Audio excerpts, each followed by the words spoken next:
The silence before truth is not peace, but the last breath before the mirror shatters. You sit, perhaps without knowing it, inside a theater of shadows. The play you call your life is already halfway through its performance. The script, unwritten but deeply rehearsed. You act without knowing who cast you, move without knowing the stage's edge. Birth has placed you in motion. Death will bring the curtain. Everything between is the exhaustion of the will. Freedom? No, not even close. You are chained not by tyrants or machines, but by your own longing, that ancient, aching thirst of the will to live. It does not ask you for permission. It surges, it craves, it compels. It wears the mask of desire and speaks in the voice of your dreams. But its aim is only one thing: survival, not peace, not fulfillment, not joy, just the blind persistence of breath. The will is a hungry god, indifferent to your suffering. What you love, it uses. What you fear, it hides behind. What you hope for, it dangles before you like a mirage in the desert, just out of reach, forever enough to keep you walking. Every ambition is a trick of this will, dressed up as meaning. Every disappointment is its revelation. You think you want success, companionship, purpose. You do not. These are only symptoms. What you truly want, but dare not name, is rest. And not the kind you find in sleep, but the rest found only in the absence of wanting a quiet so total it no longer has a name. You have never been free, only distracted.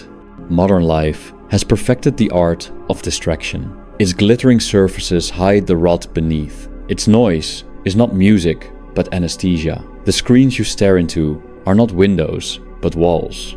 You believe you are more connected than ever yet. You have never felt more alone. This is not progress. This is only the will discovering new instruments of delusion. Each advertisement you see whispers, you are lacking. Each promise sold to you says, you are not yet whole. And you believe it, because the will speaks through fear, fear of being left behind, of being unworthy, of being invisible. And so you run not towards something, but away from silence.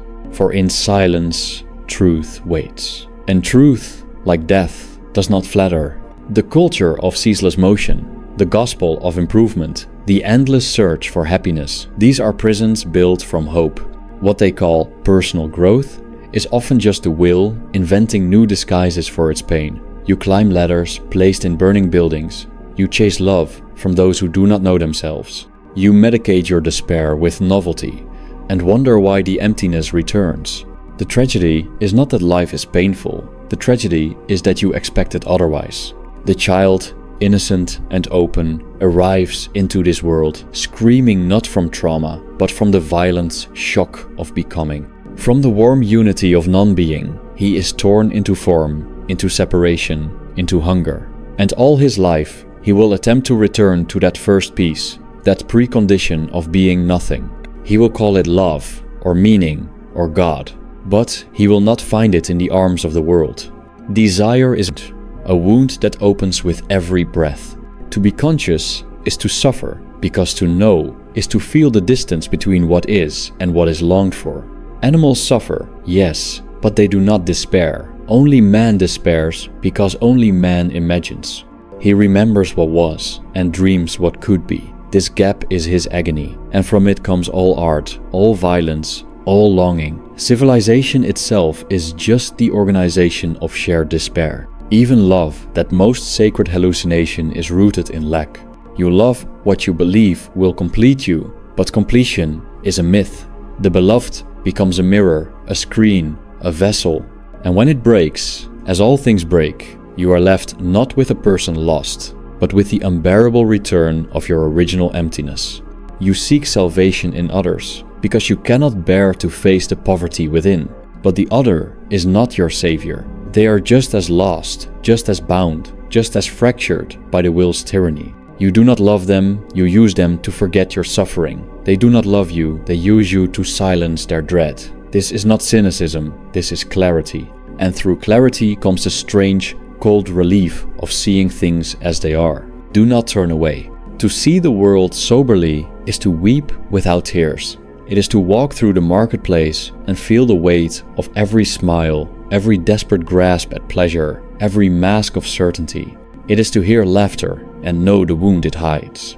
It is to hold a child and feel not hope, but pity for the storm that waits in every year to come. You think you are becoming someone, but becoming is a lie. You are not on a path.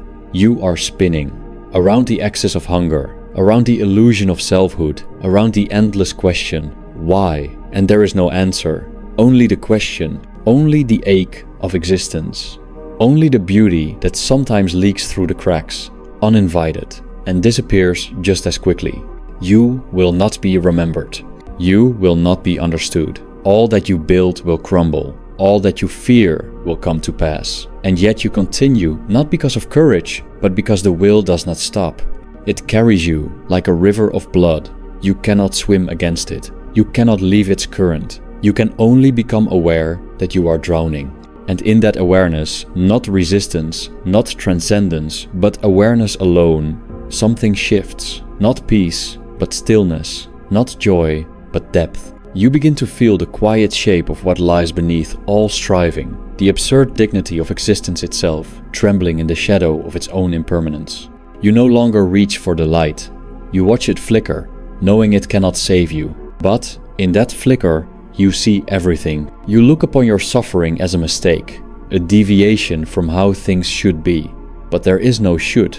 Suffering is not the exception, it is the essence. It is the fire beneath every smile, the gravity beneath every step. It is the pulse of life itself, wrapped in the tender disguise of longing. To live is to bear the friction of form, to endure the grinding wheel of time upon flesh, mind, and hope. The body decays even as it grows. The mind splinters even as it learns. There is no ascent, only variation in pain's expression. And yet we disguise it in stories. The myth of progress, the fantasy of healing, the counterfeit currency of happiness. You dress your wounds in language. You call them challenges, lessons, growth. But the truth lies deeper, untouched by words. You suffer because you are conscious.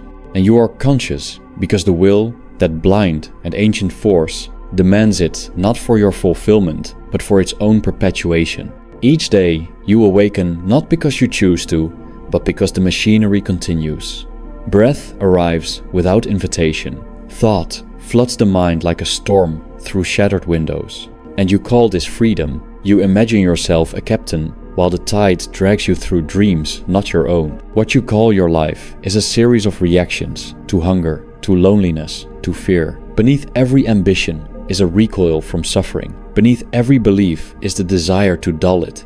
And even your virtues, compassion, honesty, perseverance, are born not from nobility, but from necessity. You do not choose them. They emerge from pain like moss from rot. Even your joy, fleeting and bright, is only the temporary cessation of pain, a moment of warmth in the cold corridors of becoming. But it fades quickly, leaving behind the deeper chill of awareness that nothing lasts and nothing satisfies. The will gives only enough to keep you grasping. It is not kind, it is cunning. You search for purpose, as if the world might whisper your name. But the cosmos is silent. It neither knows you nor owes you understanding.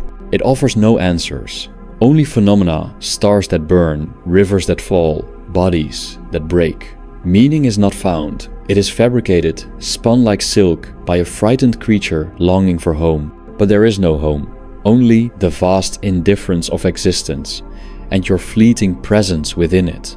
The illusion of belonging is just that illusion. You are not a child of the universe.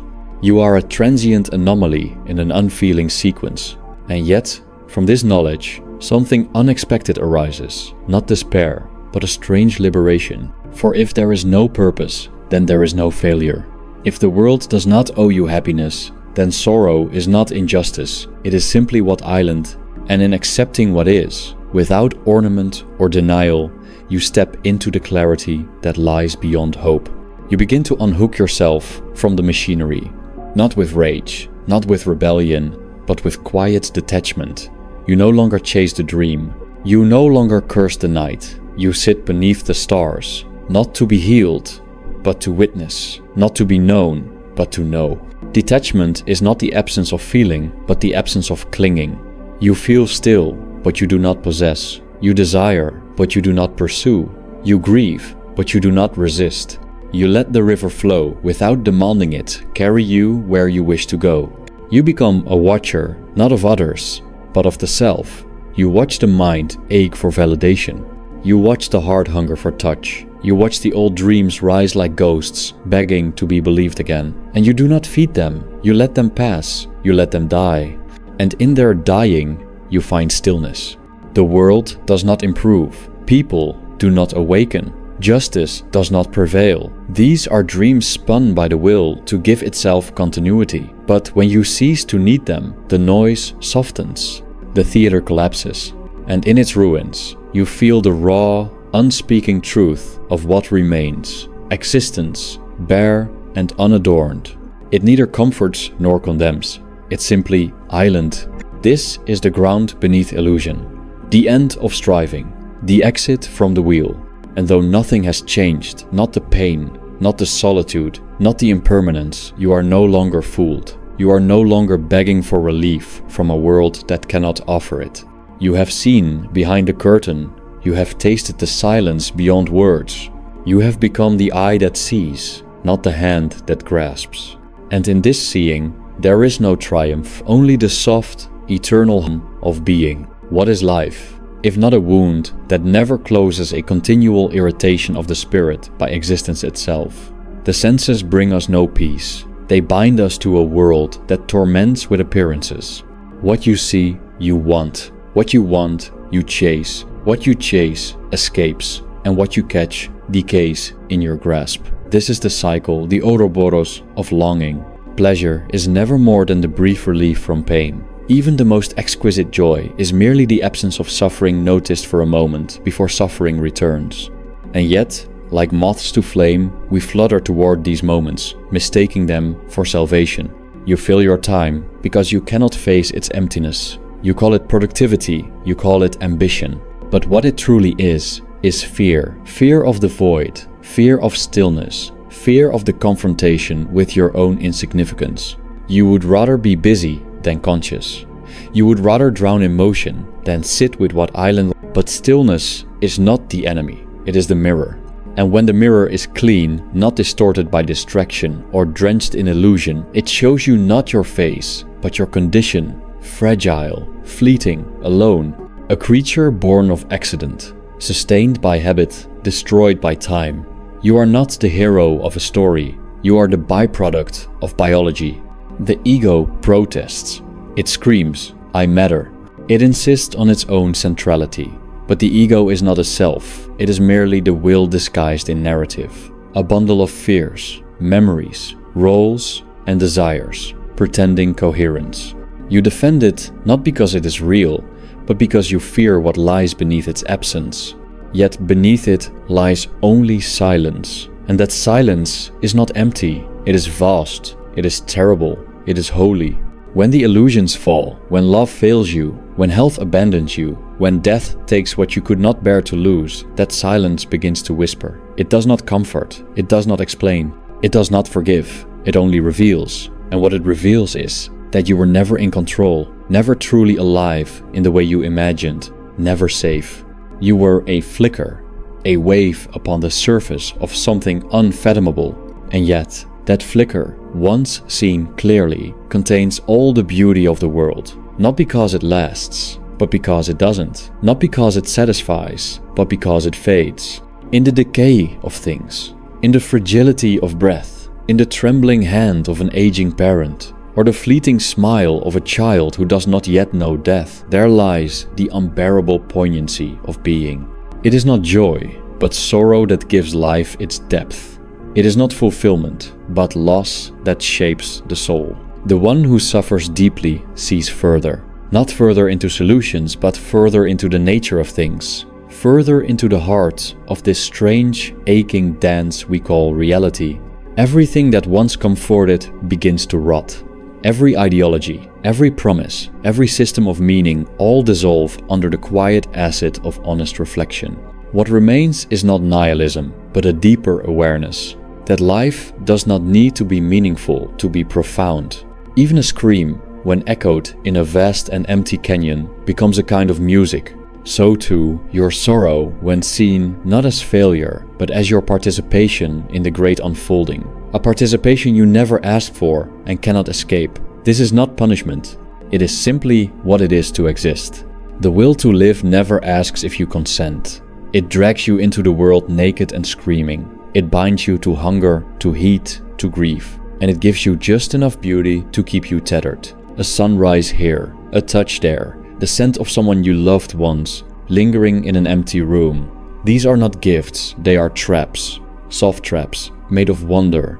But to see them as traps does not make them ugly. It only makes you free not to escape, but to see. Free not to conquer suffering, but to cease worshipping the illusions that prolong it. You no longer expect life to satisfy. You no longer beg for permanence. You no longer negotiate with time. You bow before impermanence, not as a servant, but as a witness.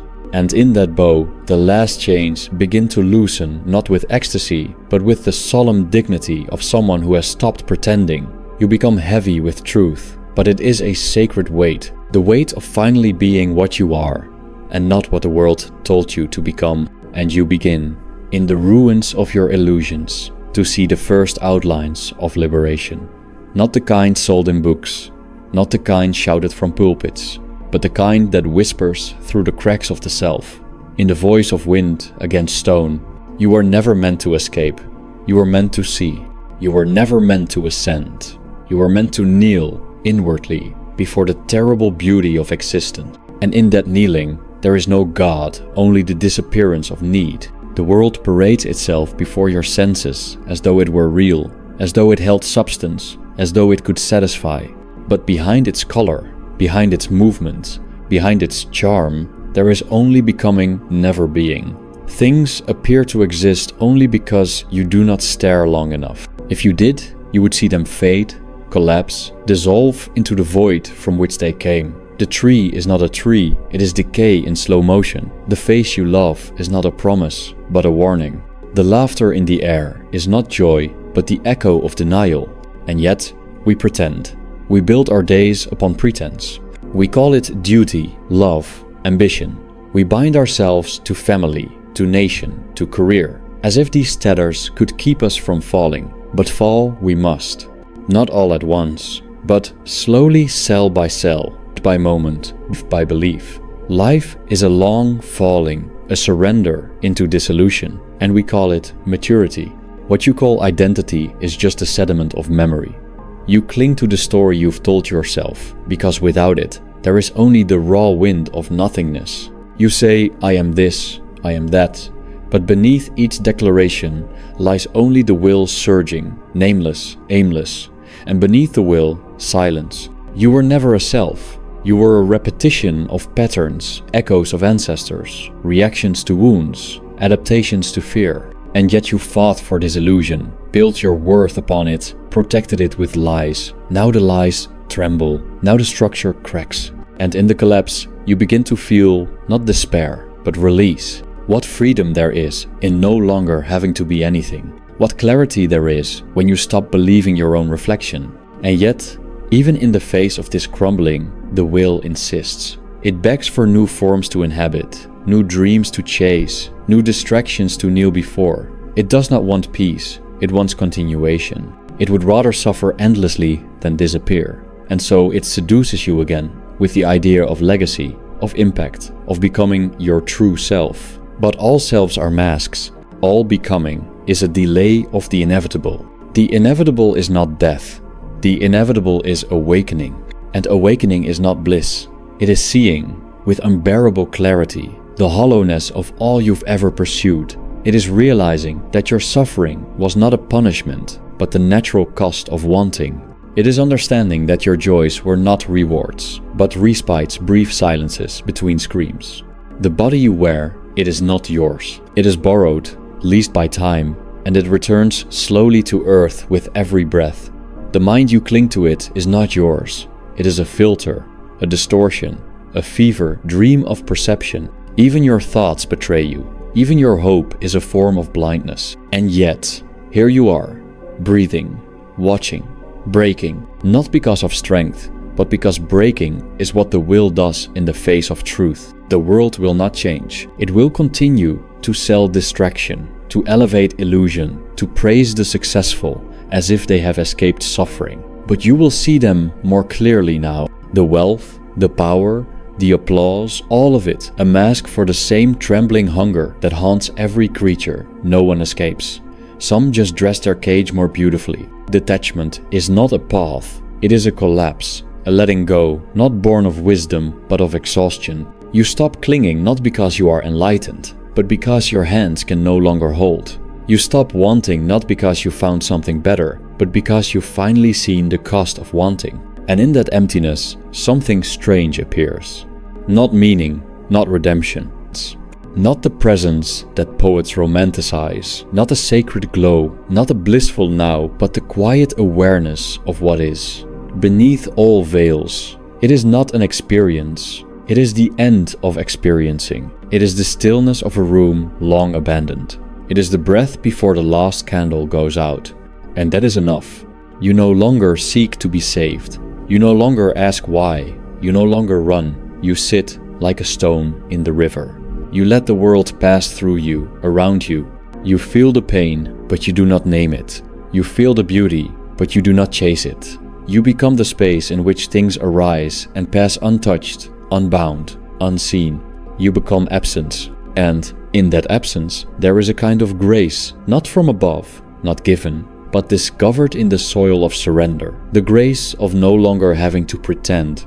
The grace of being nothing, and therefore untouchable.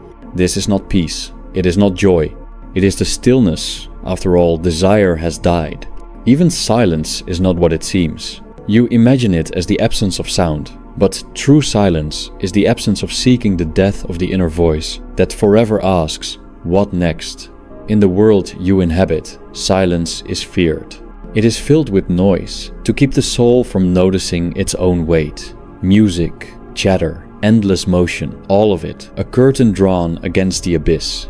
But when the curtain is torn, when the spectacle fails to distract, the truth stands unmasked. You have always been alone, not in the tragic sense, not in the melodramatic cry for belonging, but in the metaphysical sense. There is no bridge between consciousnesses, no perfect intimacy, no final understanding. What you feel cannot be transmitted, what you are cannot be shared. You speak in symbols, but the essence remains untouched. You walk with others, but always beside, never within. And so you construct bonds not from truth, but from shared illusions. You call it love, but it is mutual self-forgetting.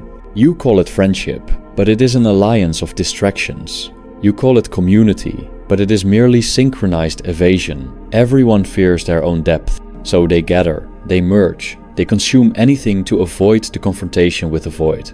But the void does not punish. It reveals. And what it reveals is this. You have nothing to hold on to, not even self. The self, that precious illusion, begins to unravel, not in madness, but in lucidity. You see its architecture, the desires it defends, the memories it selects, the images it projects. It is not a soul, it is a defense mechanism, a fortress built against nothingness. And once you see through it, you no longer wish to inhabit it. You no longer wish to be anyone. And from this wish, not to escape, but to dissolve, arises a deeper quiet. Not the quiet of rest, but the quiet of truth. A truth that has no shape, no voice, no comfort. A truth that neither uplifts nor condemns. A truth that's simply island. Existence precedes you. It follows no plan. It obeys no morality. The child suffers, the tyrant thrives, the innocent perish, the cruel are praised. Justice is a human invention, a desperate attempt to impose order upon chaos. But the universe is not just. It is not unjust. It is indifferent. To live well, then, is not to manipulate the world, but to cease demanding anything from it. You once believed in progress. You thought that suffering had a function, that hardship built character, that your wounds were steps towards some final wholeness. But there is no wholeness. There is only fragmentation, endlessly rearranged. Every ascent is followed by collapse. Every insight becomes stale. Every gain invites new loss. You begin again, not because there is hope, but because there is no alternative. Even memory betrays you. It promises continuity, but delivers distortion. You remember what serves the ego, forget what threatens it, and rearrange the rest to maintain a fragile coherence. The past is not a record, it is a fiction, revised with every heartbeat. And yet you base your identity upon it, as if it were solid ground. But there is no ground, only falling. And in the falling, you learn to stop clutching. You let the sensations pass. You let the thoughts dissolve. You let the emotions crest and crash. You let life be what it is, not a story, not a lesson, not a preparation for anything, just this, just now, just dust in motion. And yet, the dust glows. Even in its futility, even in its impermanence, there is a strange beauty to the world. Not the beauty sold in images, not the curated spectacle, but the quiet, aching beauty of things that do not ask to be seen. A shadow across a wall, a breath in the cold, a leaf falling, unseen by anyone. These are not gifts, they are not messages, they are simply there. And in their presence, you feel your absence more deeply. The old self, once so loud, grows quiet. Its dreams no longer entice, its fears no longer dominate. It still speaks, but you no longer listen. You watch it, as one watches an animal pacing in a cage, once terrifying, now pitiable. You see how much of your life was lived inside that cage. You see how wide the world is outside it. And yet, you do not flee the cage. You dissolve it. Not by effort, not by intention, but by no longer believing in its walls. Suffering continues, but now you no longer suffer for it. You hurt, but you do not struggle. Pain arises, but it does not become identity.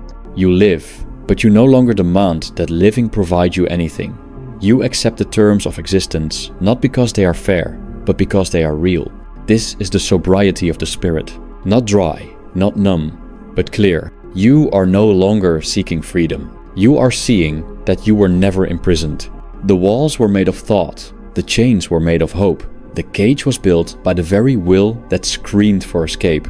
And now, without fanfare, without miracle, you are free. You have stopped moving, and in that stillness, the world reveals its secret. Not the secret of meaning, but of texture. The grain of wood beneath your hand, the slow drip of water from a rusted pipe, the warmth of a fading light on skin. Nothing profound, nothing redemptive. Only what island, and in what is, you begin to feel the unbearable softness of reality. Not dressed in story, not bent into purpose, but simply existing, without needing to be more. This is not transcendence. It is not higher consciousness. It is the end of pretending that anything was ever missing. There is no future waiting to arrive, no salvation to achieve, no destination beyond what now breaks silently within your ribs. The ache you carry it does not resolve. It does not disappear, but you stop expecting it to. You learn to cradle it, to walk with it, to feel it not as punishment, but as presence. Suffering becomes your companion, not your enemy. And in this companionship, you learn a gentler detachment, not the cold refusal of feeling, but the quiet refusal to be deceived. You touch things with open hands now. You no longer clutch. You no longer beg. You no longer believe that more is coming. And in the absence of more, you begin to see the fullness of less. Even your sorrow, when watched closely, begins to shimmer. It does not disappear. It deepens. It roots itself in silence. And from that silence, strange flowers bloom, not of happiness, not of peace, but of something prior to both. The recognition that existence, though uninvited, is unspeakably delicate. You begin to die before death comes, not biologically, not physically, but inwardly. The old scaffolding falls. The ego, that clamor of need and name, dissolves into the fog of things no longer necessary. You become less a person, more a space, less a seeker, more a witness. You disappear, and yet something watches. It watches the birds and does not name them. It watches the pain and does not resist it. It watches the world end and begin again and again in each breath, without needing to intervene. And what remains after the storm of wanting has passed is not nothingness, but intimacy, not with others, not with gods, but with the trembling pulse of now. A now that holds all things. A now that mourns without voice, rejoices without motion, exists without needing recognition. You do not possess this now. It is not yours. You vanish into it. And in vanishing, you are finally whole. No audience applauds. No spirit descends. No answer is given. There is only the soft murmur of time folding in upon itself. The candle burns low. The room grows cold. You close your eyes, not to escape, but to join. There is nothing to become. There is nothing to fix. There is only what is, and the fading echo of what once demanded it be otherwise. And so ends the illusion of freedom, not with a fall, but with a release. Not with despair, but with the last breath of desire dissolving into stillness.